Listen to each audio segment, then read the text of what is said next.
memberangkatkan pesawatnya dari arah Snowfall menuju ke arah Vantage dan ternyata Militia akan menjadi Blue Zone. Ini artinya untuk tim yang sering drop di Militia kayak Dragon Phoenix ataupun Galaxio, mereka akan mendapatkan resources yang benar-benar maksimal. Tapi ternyata tidak, karena hanya diisi saja kah oleh Galaxio, sementara Dragon Phoenix-nya mau pindah kemana, Abang?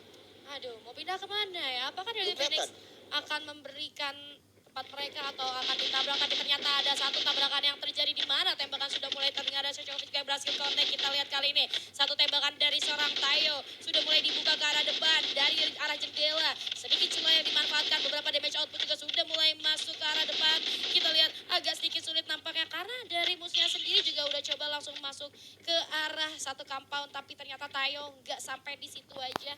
Dia nggak mau menyerah. Early pace adalah salah satu keuntungan kalau misalnya lu lagi ahead, misalnya lu lagi dalam winning condition yang lebih tinggi daripada musuh lu, ya lu gas terus lah. Kenapa? Karena early pace kemungkinannya musuh lu sedikit banget resource-nya, tapi di sana kita lihat Bule pun berhasil terjatuh oleh seorang Ikal kali ini. Betul sekali Julia, gue jangan setuju juga ketika early phase itu kalau misalkan lu lagi unggul ya udah digas terus. Tapi masalahnya ingat early phase gue rasa dari segi resourcesnya pun nggak terlalu maksimal juga. Dan Tayo tadi kan sempat menghentikan tembakannya. Gue rasa dari AR-nya juga udah habis. Jadi makanya dia sedikit agak menahan.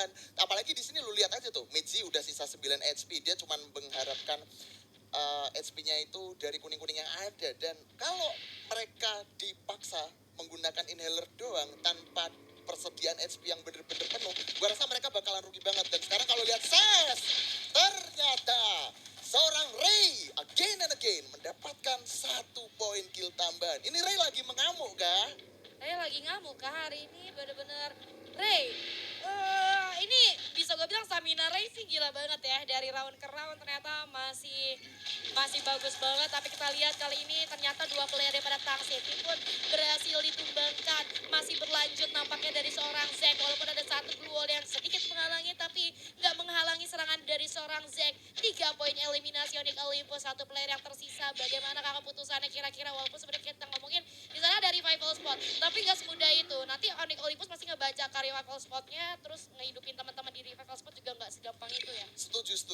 Tinggal tungguin aja tuh cahaya terang nongol di revival spot ya kan. Kalau udah nongol mungkin bakalan disamperin juga tuh oleh teman-teman dari Onyx Olympus. Tapi ini harusnya membuat pergerakan dari Tang City bener-bener udah kesulitan ya. Tadi gue lihat dia juga cuma tersisa Bule seorang diri yang gue juga belum tahu dia ini akan bergerak ke arah mana, karena dari segi drop poinnya tuh semua udah hampir dikuasai juga oleh seluruh tim. Bahkan kalau bisa dibilang untuk saat ini Fusion bener-bener masih menjadi milik Onyx Olympus seutuhnya. Belum ada gangguan dari tim manapun. Sementara kalau kita ngomongin juga soal Force Rider, mereka tadi tuh sempat mendapatkan 1 poin kill, yaitu Ikal.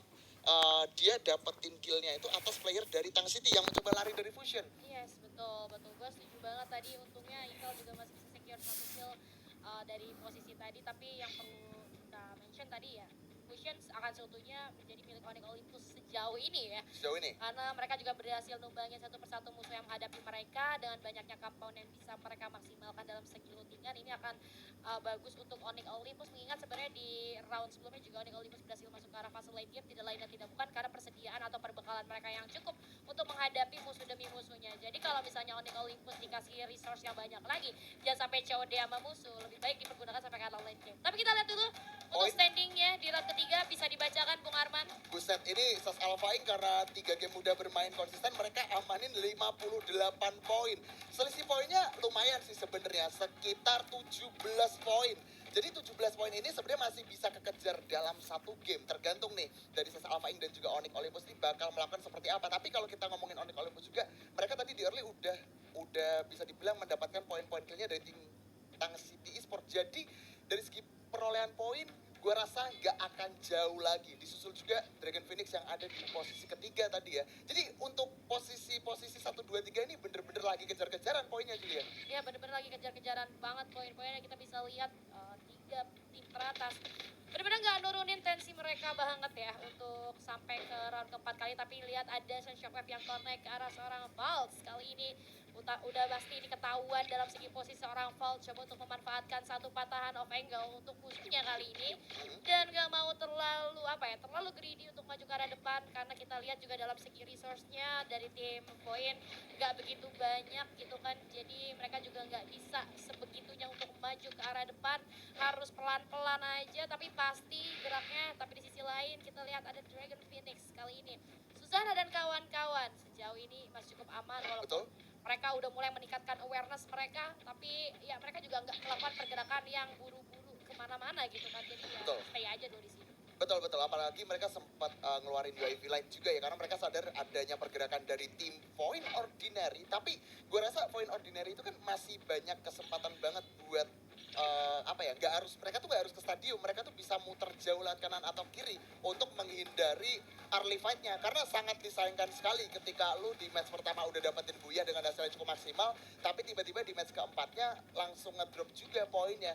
Jadi mungkin satu keputusan yang cukup masuk akal, mereka bisa coba geser dulu lewatin vantage-nya, atau mereka geser ke deket-deket Blue Whale. Ya, geser-geser ke dekat Blue Whale. Tapi kalau kita ngomongin stadium tadi dengan adanya UAV Light gak aneh, karena stadium banyak banget compound. Jadi kalau misalnya lu nyalain UAV Light itu adalah salah satu awareness lu dengan Betul. banyaknya compound yang ada, lu gak tahu ada siapa aja. Tapi ada garis tembakan yang kita lihat kali ini berasal dari teman-teman Dragon Phoenix yang sudah mulai memberikan satu tembakan peringatan terhadap musuhnya. Masih belum terpantau adanya serangan balasan terhadap Dragon Phoenix, malahan musuhnya gua rasa bakal coba untuk kiting dulu aja, karena ini posisinya cukup open field juga, terlalu beresiko, apalagi dengan misalnya lu gak punya cukup duel itu akan berbahaya. Ternyata masih di daerah stadiumnya Mal dan kawan-kawan coba untuk menarik mundur. Ini selesai memasuki, gua rasa gak mau ambil resiko terlalu lama di daerah stadium, seperti yang udah gue mention, terlalu banyak kapal, terlalu banyak resiko musuh lu ada di sana gitu. Blind spot, Betul. blind spot semakin banyak lagi. Setuju. Jadi dari Dragon Phoenix juga nggak mau ambil resiko terlalu lama. Kalau udah ngerasa cukup dari segi perbekalan, ya udah kita main objektif, cari circle selanjutnya, terus Betul. setup ulang, reset lagi, cari resource banyak-banyaknya. Setuju banget, apalagi mereka juga udah mulai bergeser ke arah-arah Rivermouth ya. Tapi kalau yang perlu diingat di sini tadi kan ada satu orang, yaitu Kaing tuh. Kaing itu kan pakai motor dan kemungkinan besar dia juga pakai Misha. Tapi aim dari seorang Maal dengan snipernya itu bener-bener langsung bisa connect ke kepala. Padahal kalau kita main juga kan nembak orang yang pakai Misha kan, lu nggak bisa bener-bener memanfaatkan auto aimnya. Lu bener-bener harus ngepredik secara manual, dan itu berhasil dilakukan oleh seorang Maal. Dan sekarang kalau kita juga melihat dari First Rider Eclipse, posisi mereka sudah berdekatan juga dengan salah satu player dari Onyx, yaitu Gare. Tapi Gare gak mau terburu-buru untuk memberikan tembakan peringatan ke arah seorang Lozi dan lebih memilih untuk masuk ke tempat berikutnya. Tapi kalau kita ngomongin sebenarnya oke, tempat yang dihuni oleh FR ini bener-bener terbuka. Tapi setidaknya dari mereka sudah mempersiapkan beberapa supply summon airdrop untuk dijadikan perlindungan untuk sementara. Dan di sisi lain tadi kita lihat ternyata Tang City yang tersisa sendiri sudah harus menempatkan di posisi ke-12. Ini dia, akan ada satu inisiasi yang dilakukan oleh seorang Roh, dapatkan seorang Piu dengan Emorewanya masih belum puas, bahkan sudah bakalan coba ditembak, tapi dari Dragon Phoenix sudah langsung berhasil untuk bersembunyi. 2 poin kill sudah berhasil disecure oleh IOG. 2 poin kill sudah berhasil di-secure, tapi menurut gue that's good enough buat mereka, karena secara positioning juga mereka udah di dalam circle, dan jarak sejauh itu menurut gue kalau musuhnya udah back off ke arah belakang gitu, itu malah jadi pembuangan resource. Jadi udah dapat 1 kill itu udah untung banget menurut gue. Kalau kita ngomongin untung, siapakah yang akan beruntung di sisi Aura Ignite kali ini dengan beberapa tembakan dari seorang aim guard yang benar-benar aimnya kayak gun ya belakangan ini. Beberapa peluru para sudah mulai masuk, tapi Amek ternyata bergerak ke arah kanan melakukan upaya flanking, tapi ada tap tunner yang diaktifkan, satu respon duo dan cukup baik. Ada Amek juga yang berhasil connect, tembakan jarak dekat yang tidak bisa dihindari, satu jump shot langsung dijepit oleh 2 orang sekaligus, berhasil membawa 1 player. Tapi di sisi lain aim guard pun berhasil terpick off. Amek gak mau begitu aja dia melihat temannya di pick off. Satu ending coba dilakukan oleh seorang Amek kali ini, nggak sampai di sana. Beberapa glue wall yang cukup menghalangi, ruang gerak agak sedikit terbatas, tapi ternyata mampu memulakan DJ Esports di posisi ke-11. Armanus Lu. Itu tadi inisiasi yang dilakukan oleh teman-teman dari Aura Ignite bener-bener bagus banget ya. Apalagi posisi dari Aim Guard tadi pas ada di atas atap, dia itu berhasil mendapatkan 2 player dari DG.